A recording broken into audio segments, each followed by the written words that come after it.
Coming up on Full Sail Live, March is still a week away, but madness is starting early. Find out which teams were on upset alert last night.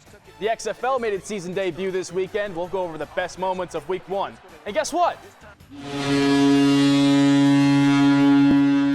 That's right, baby, we're talking hockey. So get excited, get pumped, because Full Sail Live starts now. Welcome to Full Sail Live, I'm Ryan Coolidge. March Madness is nearly upon us. Selection Sunday is a little over 2 weeks away. If you're a ranked team, you should know to be on upset alert from this point forward. That message clearly didn't make its way over to the University of Virginia. Brad Stevens in the crowd to witness this game, and what a game it was for him to witness. Here, first quarter, we're going to see Chaz Kelly dish, Devin McLaughlin, easy layup. Boston College leads 17-15, and now a missed shot gets rebounded underneath into the basket. Makai Ashton Langford. Now this one, Roro Raggy. Stolen pass, too easy for him, lays it up and in. Still in the first half right now. Under the basket, tough pass, tough shot, gets it to go. What a game here from BC. Now all alone, takes a dribble, shoots it, bucket. Zachary had 12 points on the game, all of them in the second half. And a bucket right there from DeMar Langford. As Boston College wins this one 63-48, it's BC's first win over a top 10 opponent since 2017. Eagles head coach Earl Grant realizes how big this win is for the team and the fans. We're really in the foundational stages, trying to, build a strong foundation, getting the guys understanding how hard they have to work to be successful, how connected they have to be, being great teammates. But I'm just thankful. I'm thankful. Thank God that the students kept showing up, the fans kept showing up, and the players just keep working hard every day. Another team on upset alert. This time, number 2 ranked Alabama going against South Carolina. Underneath the basket, a big jam right there from Josh Gray. South Carolina shot 48% from the floor in this one. Now, Brandon Miller, catch and shoot 3, got it to go. Miller was 6 of 13 from beyond the arc. The remaining teammates, 1 made three-pointer the whole game, as Miller, absolute monster jam on 2 defenders. Now, right here at the end of the first half, Johnson just hucks it up, gets it to go, a buzzer beater to end the half. All momentum for South Carolina. This game went back and forth in the second half, tied up with 20 seconds left. Jacoby Wright, mid-range jumper, takes the lead with 14 seconds left. But Miller, he's not done. Lays it up and in, tie ball game with 4 seconds left. We're going to overtime. Alabama up to 24 seconds, drives to the bucket, lays it up and in. Tied. Are we going to double OT? No, we're not, says Miller. He drives up and in. It's good. The game winner there from Brandon Miller as Alabama holds on to win 78-76. Alabama head coach Nate Oates knows that this wasn't his best performance out of his team. We didn't do a lot of things well and still figured out a way to beat a pretty talented team, and they played well tonight. So on the road, it's not easy to do. So give our guys a lot of credit. We out-rebounded them by 13, and we made some tough plays and got some tough stops down the stretch. So proud of our guys in that regard for sure. A ton of good games took place last night. North Carolina keeps their bracket hopes alive with a win over the Fighting Irish. They host the upset Virginia team on Saturday. And a top 25 matchup of Providence and UConn ended with number 18 coming out on top. 4 different Huskies reached double digits to lead UConn to victory. Let me tell you something. Let me tell you something. Let me tell you something. Let me tell you something. Let me tell you something. When we come back, we'll discuss the Boston Bruins' record-setting pace and which XFL game caught all of our attention this weekend. Full Sail Live continues next. Welcome back to Full Sail Live.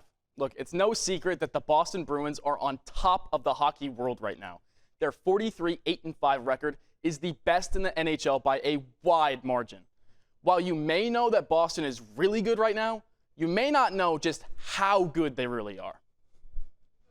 This Bruins team is on pace to break some long-standing regular season records. Through 55 games, the Black and Gold are on pace to hit 63 wins on the year. The current record for wins is 62, set by the Detroit Red Wings in 1996, then tied in 2019 by the Tampa Bay Lightning. In their 55 games, the Bruins have scored 91 points, which puts them on pace for 133 on the year. Just one more than the current record of 132 set by the Montreal Canadiens in 1977. Boston's team save percentage is an NHL best of .931. Though not an official league record, the 1969 St. Louis Blues hold the mark to beat at .934. While the Bees have a realistic shot at these records, star winger Brad Marchand says, quote, "Nobody cares about those in the locker room. We could care less about any of these regular season records." Marchand and the Bruins have only one milestone in mind, obtaining Lord Stanley's Cup. With the NHL's trade deadline coming up on March 3rd, the Boston Bruins are shopping around the league to add some depth for a potentially deep playoff run. They may have the best record around, but that doesn't mean they can't improve their roster. But what kind of moves could this team make? According to Emily Kaplan on ESPN, multiple teams have reported that the Bruins have been actively shopping center Craig Smith around the league. Sending away Smith would clear $3.1 million in cap, allowing Boston to make a bigger move if they are able to work one out. One player Boston has had multiple talks about is Columbus Blue Jackets defenseman Vladislav Gavrikov. Another player on the radar is Arizona Coyotes defenseman Jacob Chychrun. Both Gavrikov and Chychrun would give Boston more depth at defense. In terms of on-ice time per game, 6 of Boston's 10 most used players are defensemen. Adding an extra blue liner would shorten those times for all defensemen, allowing Boston to be well-rested come playoff time. University of Georgia linebacker Jamin Dumas-Johnson was arrested on Wednesday. The All-SEC linebacker was taken into custody on misdemeanor charges of street racing and reckless driving. Dumas-Johnson was booked into jail at 6:34 p.m. after the warrant was issued for his arrest. He was released just 45 minutes later. Multiple sources confirmed that the incident involving Dumas-Johnson took place on January 10th, the day after the Bulldogs won the national championship. The Athens Banner-Herald reported that Dumas-Johnson's name was in the University of Georgia police log from the same date at 8 p.m. The logs reported that warrants were issued Tuesday from an investigation into the two vehicles traveling next to each other on College Station Road in a, quote, reckless manner at high speeds that fled the area upon sign of the officer. After the break, the XFL's opening weekend has come and gone. We'll show you which game caught our eye the most. So stay tuned. Full Sail Live continues next. Welcome back to Full Sail Live. The NFL season is over, but football is not. The XFL had its opening weekend this past Saturday and Sunday. The Spring Football League gave us some competitive matchups, but none more intriguing than the game in San Antonio. AJ McCarron, the starting quarterback for St. Louis, with 3 minutes left in the fourth, they're down 12 points, down 15-3. Now AJ McCarron, minute 30 left, steps into that pass. Hakeem Butler goes up and gets it. Let the big man cook. St. Louis ends up converting the three-point conversion new to the XFL.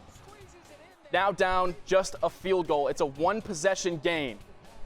St. Louis gets the ball back, gets aided by a pass or a roughing the passer call. A.J. McCarron levers a dime to Austin Prohl to take the lead with 16 seconds left. And on the final play, Jack Cohn sacked. St. Louis wins this 18-15. A.J. McCarron got emotional after the game with his kids on the sideline. It's awesome. Look at those guys. Man, it means a lot. So. Looking at the scores from this weekend, 3 out of the 4 games were settled by just one score. The outlier would be the Houston Roughnecks blowout of the Orlando Guardians. But to be fair, that is what happens when you start Paxton Lynch at quarterback in 2023. The XFL gave us a lot to look forward to this spring. Week 2 of action actually kicks off tonight when the Seattle Sea Dragons host the St. Louis Battlehawks. That's all the time we have for today. For Full Sail Live, I'm Ryan Coolidge.